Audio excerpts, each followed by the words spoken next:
এতটুকু শান্তি নেওয়া হয়েছে, আমরা শশা ঢাকায় এত শান্তি দিতে।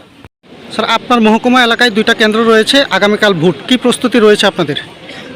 আমাদের এই কেরোসিন আর 14 প্রদ্যোগনগর এলাকায় টোটাল 34টা এবং 35টা যথাক্রমে টোটাল 69 পোলিং স্টেশন আছে।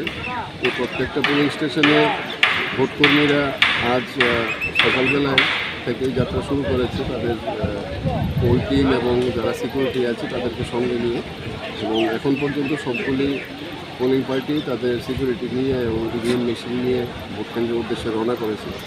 আমাদের কাছে এখান পর্যন্ত 3 ব্যাটালিয়ান প্যারামিলিটারি ফোর্স আছে, এসএসবি আছে, তারপরে বিএসএফ আছে, যারা ডিপ্লয়েড আছে ফর সার্ভেলিয়েন্স।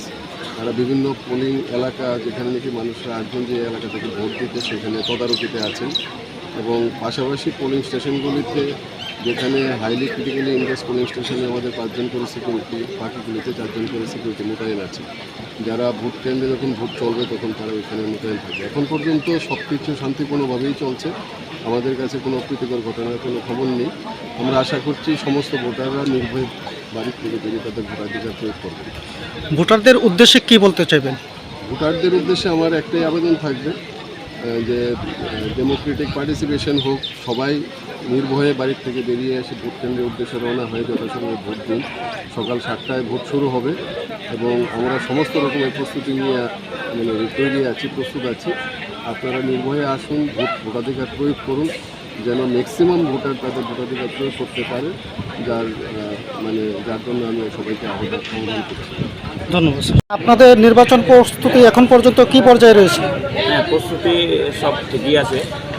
13 শূন্যতমকারী এবং 14 বুথম অভিনগর যা পোলিং পার্সন আছে তারা পোলিং স্টেশনে যাবে, security person with polling person সবাই চলে গেছে, ডিসকাস হয়ে গেছে।